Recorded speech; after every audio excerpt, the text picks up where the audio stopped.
Muchas gracias por acompañarnos en una emisión más de El Hilo Negro.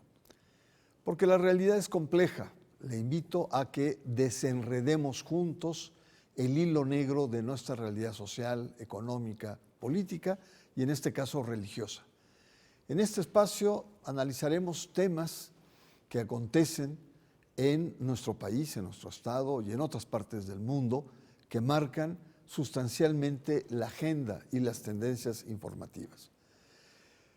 Es por eso que en este capítulo, en este episodio, vamos a dedicar el análisis de los principales retos organizacionales del Vaticano tras la crisis de salud que atraviesa el Papa Francisco. Papa Francisco, líder espiritual de más de 1.400 millones de católicos en el mundo, el pontífice atraviesa una larga hospitalización cercana ya a los 40 días y eso crea preocupación permanente, no solamente en la feligresía, sino también en el funcionamiento de la Santa Sede. Para ayudarnos a entender mejor lo que está sucediendo con la salud del Papa, con la atmósfera que se vive, tenemos como invitado especial al cardenal Felipe Arizmendi, obispo emérito de San Cristóbal de las Casas, Chiapas.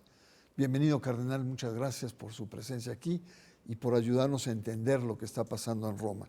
Gracias, maestro Barranco, por su atención. Al contrario, sabemos bien que el Papa Francisco y usted son muy cercanos. Yo diría, en términos de agenda social y agenda pastoral son cercanos. Él lo nombra cardenal, lo cual es un enorme digamos, privilegio. Vamos a conversar, pero antes quiero pedirle que veamos una cápsula introductoria que nos plantea sobre todos los aspectos que está viviendo hoy la Santa Sede para poder abordar el tema. Adelante. Desde el pasado 14 de febrero, el Papa Francisco fue ingresado en el Hospital Gemelli de Roma por una grave infección pulmonar que evolucionó a neumonía bilateral y desde entonces, la crisis de salud por la que atraviesa la máxima autoridad católica mantiene en vilo a la Iglesia y a sus seguidores. Hay tristeza en la feligresía. Además de la preocupación por su salud, se suma la de mantener en funcionamiento la Santa Sede, que aunque cuenta con mecanismos para proseguir la operación, en ausencia de su líder existen huecos en su sistema normativo que podrían plantear dificultades si la salud del pontífice se complica por un periodo más largo. Los medios han desempeñado un papel crucial al monitorear diariamente la evolución de la salud del pontífice. Sin embargo, en ocasiones cometen errores, generan alarma e incluso propagan noticias falsas, lo que aumenta la inquietud entre los más de 1.400 millones de católicos en el mundo. Si un papa no pudiera continuar en su cargo por motivos de salud, este podría presentar su renuncia, como ocurrió en 2013 con Benedicto XVI. Sin embargo, no se sabe qué pasaría si el Papa no estuviera en condiciones de manifestar su voluntad. La quebrantada salud de Francisco ha despertado aires sucesorios, especialmente en los sectores conservadores y tradicionalistas de la Iglesia, que se alistan para incidir en un eventual cónclave. El futuro inmediato de la Iglesia es incierto. Sin embargo, el pontífice argentino ha dado muestra de mejoría, abriendo con esto distintos escenarios en la máxima conducción de la Iglesia Católica. El Papa ya ha dado señales de recuperación, lo cual nos llena de alegría y esperemos que pronto el Papa vuelva nuevamente a tener su salud plenamente, activa. La Iglesia se ha puesto muy nerviosa. A usted personalmente, ¿cómo le ha venido esta crisis de salud del Papa, sabiendo muy bien de los vínculos fuertes que tienen ambos? Obviamente con preocupación, pero no con angustia. Preocupación porque está en buenas manos médicas que están haciendo hasta lo imposible por su recuperación, pero dado el caso, que esperamos que no sea pronto, que él o fallezca o renuncie, la Iglesia no se detiene porque es obra de Dios y punto. A pesar de nuestras limitaciones y errores, el Papa da un servicio que lo puede ser ahora Jorge Bergoglio, como pudo ser antes Joseph Ratzinger, etcétera, y los que Dios nos permita continuar adelante. Señor Cardenal, para usted, ¿qué ha representado este pontificado? Un papa argentino, un papa que viene de los confines del sur. ¿Qué representa para usted el pontificado de Francisco? Yo lo conocí en 2007 en Aparecida.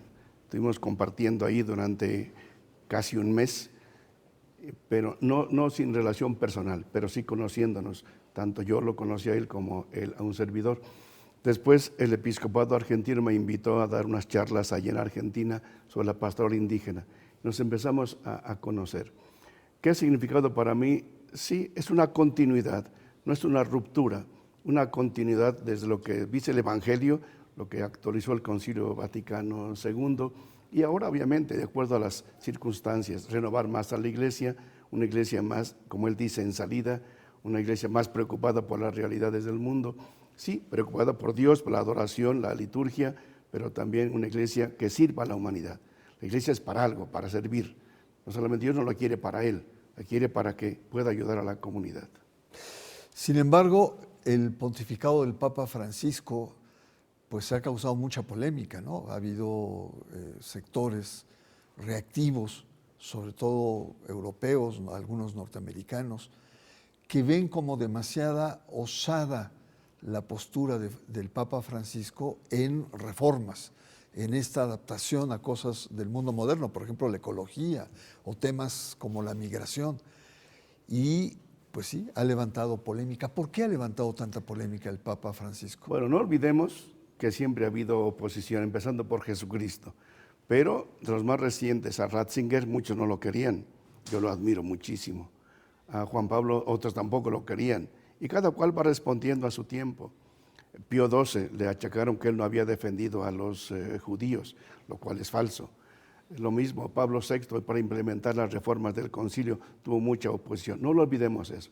El Papa Francisco tenía también sus opositores, gente también que querría una iglesia más centrada en el culto, en la predicación, pero la predicación que no tenga incidencias en la realidad.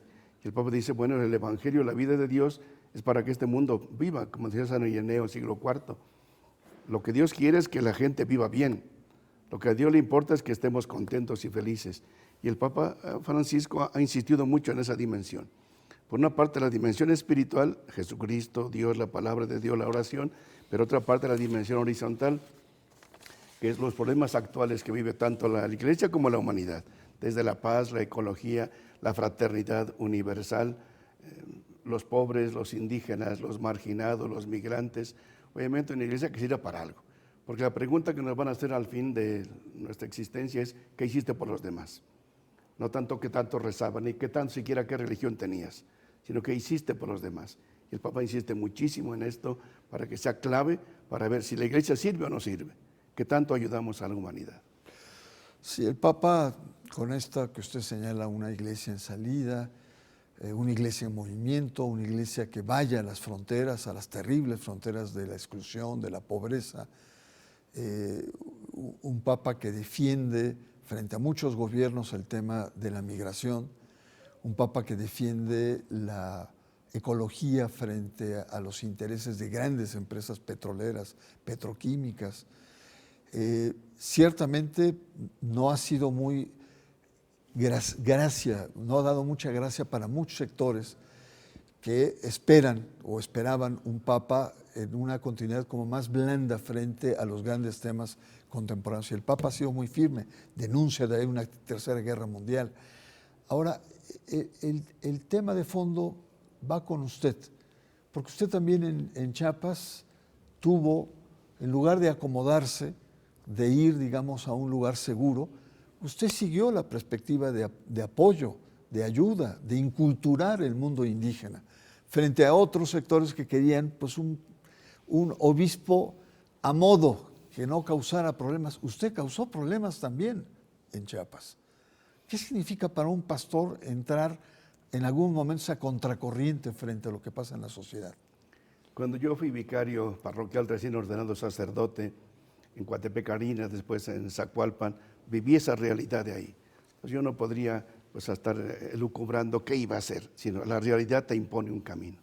Cuando después fui párroco en una comunidad indígena, Otomí, aquí cerca de Toluca, durante 3 años y medio, pues, esa realidad a mí me confrontó mucho.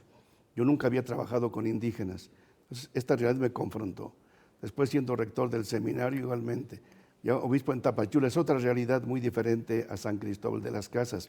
Ahí tanto la migración, los refugiados guatemaltecos que teníamos. Pero llegando a San Cristóbal me encontré otra situación, una sociedad y una iglesia muy dividida, muy confrontada. Algunos que adoraban a don Samuel Ruiz, nuestro obispo anterior, y otros que lo vituperaban, no lo querían para nada. Entonces poder ser puente entre la sociedad, entre la iglesia, entre propios indígenas. Muchos indígenas no querían a don Samuel y otros lo querían muchísimo. Entonces poder ser puente entre ellos, eso no es fácil. Un puente para que sirva lo pisan de una parte y de otra. Pero traté de eso, de decir, bueno, todos somos hermanos, todos somos iglesia, tratemos de llevar adelante tantas cosas buenas que don Samuel promovió y después algunas cosas que había que complementar. Por ejemplo, él promovió mucho el diaconado permanente indígena, pero poco se promovieron las vocaciones sacerdotales y hay que hacer las dos cosas.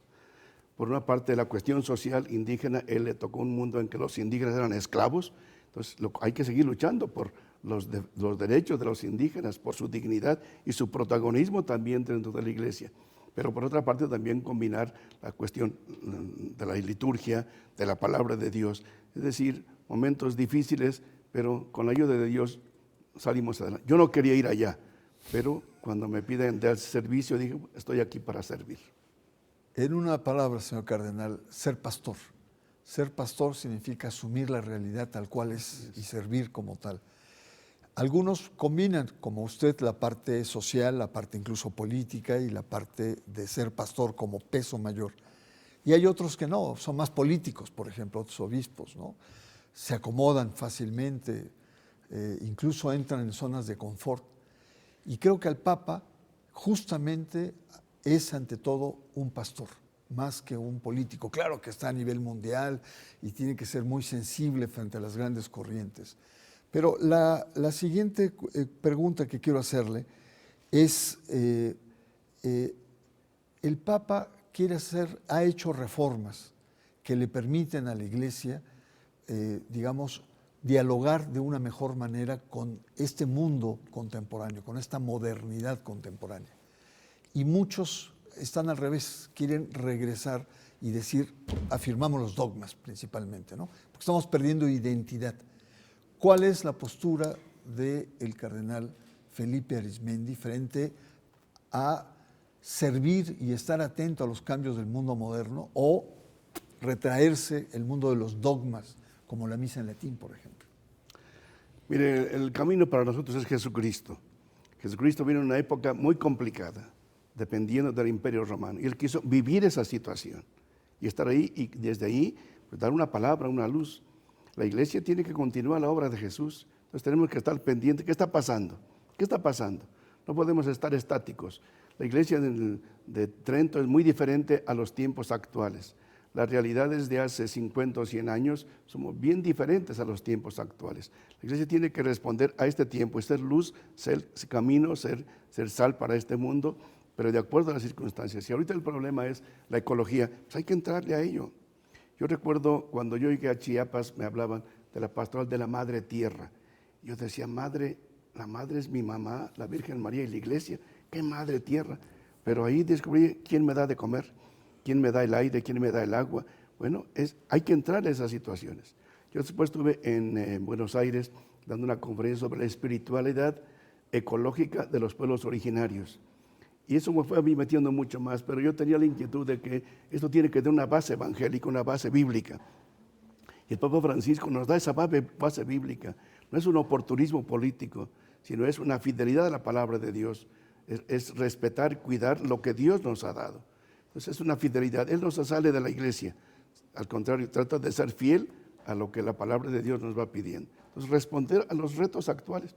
Si otro es el problema de la migración, otro es el problema de esta guerra, pues hay que estar con ellos, no podemos refugiarme. Yo rezo mucho por ellos, muy piadosito, sí, pero ¿qué está pasando en el mundo? Yo en mi pueblo no solamente rezamos por la paz, sino ver con los líderes que andan por ahí haciendo daño o con otras personas qué podemos hacer por la comunidad.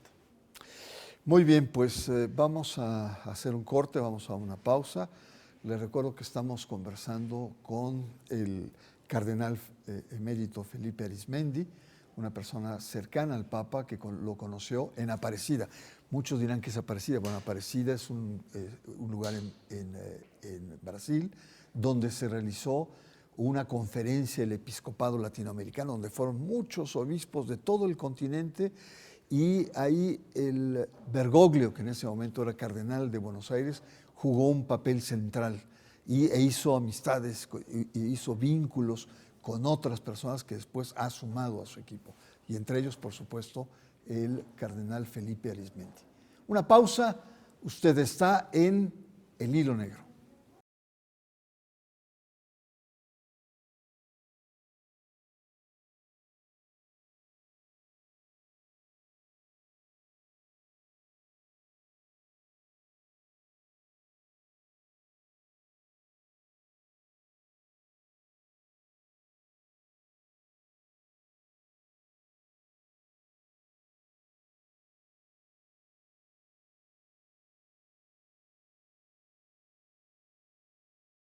Estamos de vuelta en esta segunda parte de El Hilo Negro.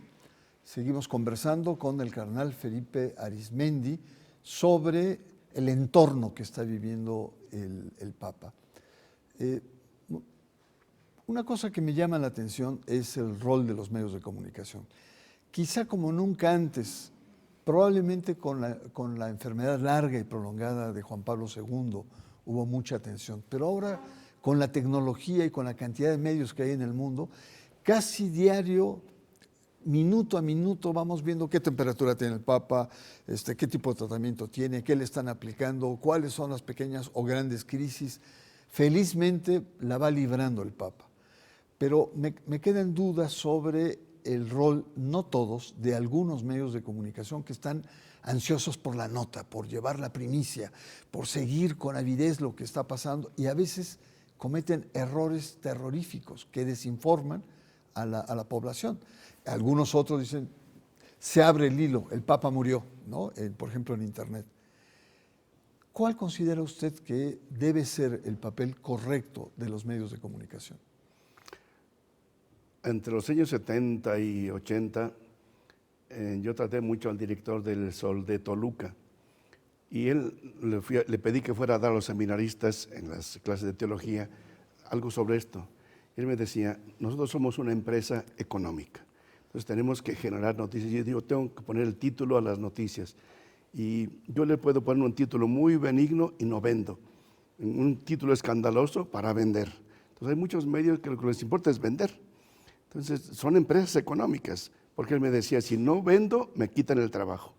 Entonces, es explicable que ante lo del Papa pues haya muchas reacciones, unos muy negativos, muy contrarios, otros imaginando cosas. Y bueno, muchos viven de eso, de vender noticias, pero también hay medios muy equilibrados que dicen, bueno, el Papa sí está enfermo, yo veo que el Papa se va recuperando, pero ya no veo que el Papa tenga como todas las fuerzas que tenía antes, lo cual es obvio con sus 88 años. Yo no veo remoto que el Papa pueda presentar su renuncia. Bueno, ya la presentó para decir en caso de incapacidad, pero que la pueda ya actualizar. No lo veo tan remoto, porque el Papa es muy responsable.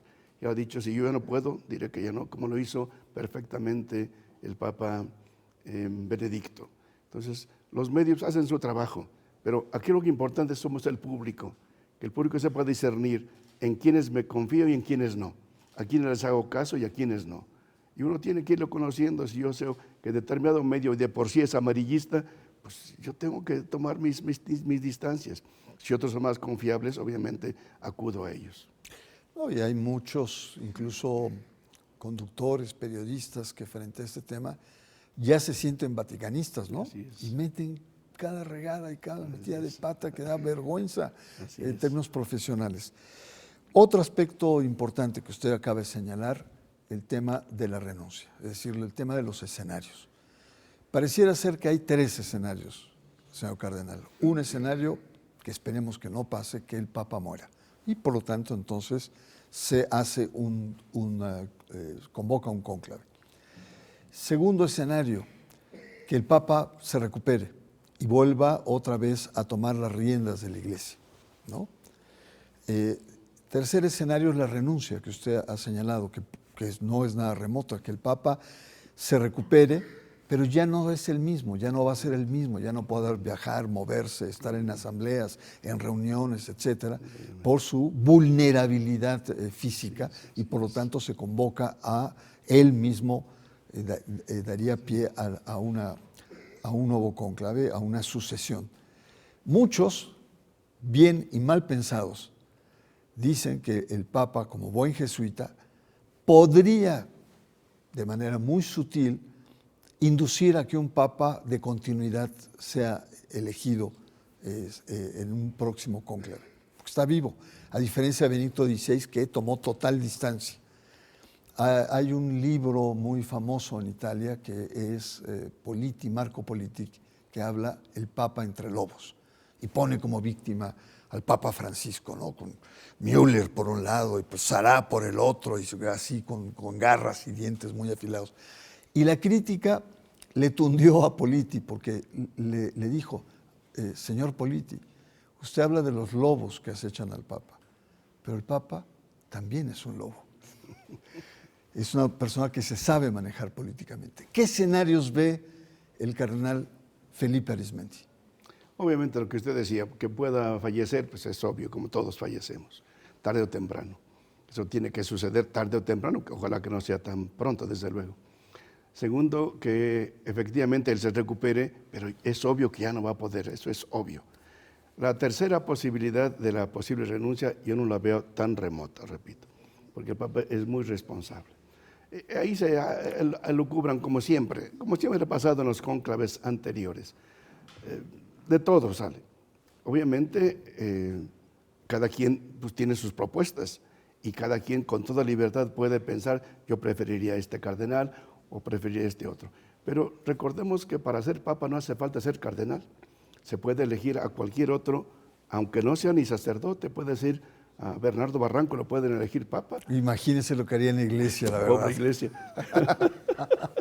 Pero si no es obispo, se le ordena sacerdote y obispo ya como obispo de Roma, entonces cualquiera podría ser. Pero se manejan mucho cardenales.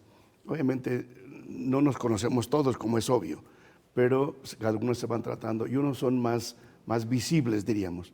Unos porque han llevado alguna contra el Papa, los que están apoyándolo no son tan visibles, pero son muy confiables también. Tenemos mucha gente muy buena. Repito, desde laicos, sacerdotes y obispos, como también cardenales. Pero aquí pedimos al Espíritu Santo que Él nos ilumine. Cuando eligieron a Bergoglio, yo estaba preocupado y triste y molesto, porque yo lo había conocido de otro estilo, pero el Espíritu Santo va guiando a su iglesia. Sí, hay un dicho que dice, no es lo mismo ser Bergoglio en Buenos Aires que ser Francisco en Roma, ¿no? Totalmente. Hay una diferencia notable. Carnal, usted tiene 84 años. 5. En mayo cumple 85, ¿no? Creo que es el 1 de mayo.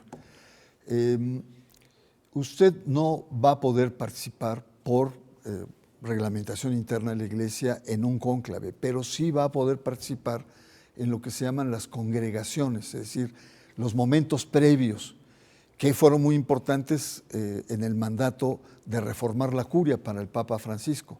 ¿Usted va a ir a Roma en caso de que se haya una convocatoria? Mire, desde el Papa Pablo VI se estableció que efectivamente hasta los 80 años se puede participar en un cónclave.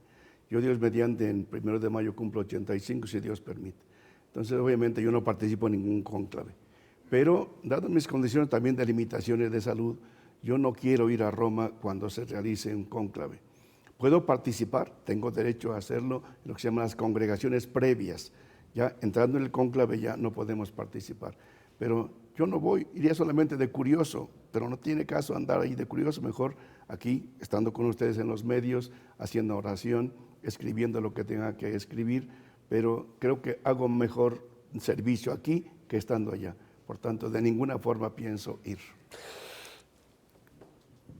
Monseñor, el tema de las influencias, los grupos de presión, etcétera, me queda claro que una vez que se entra en cónclave, digamos, es una opción propia de la Iglesia. Pero los entornos influyen.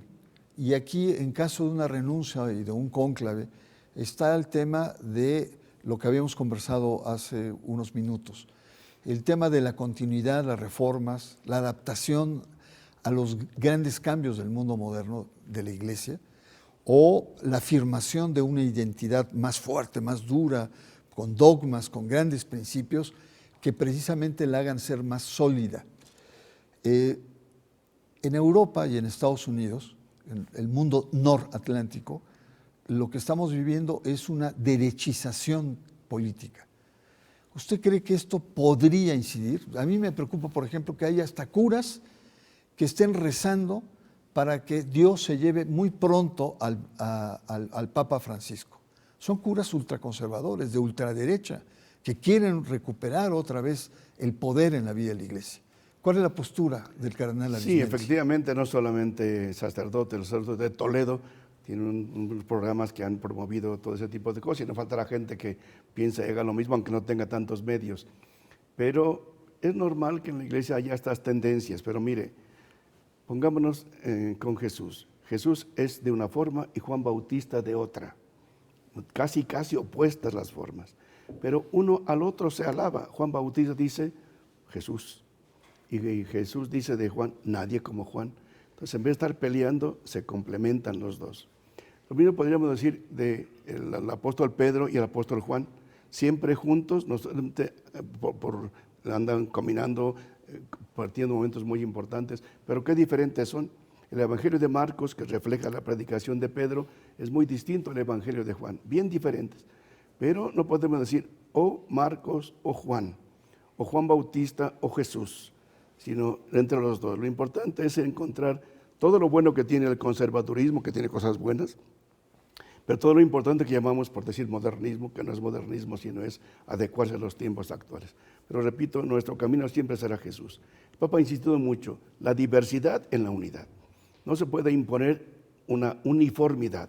Unidad sí, pero no uniformidad.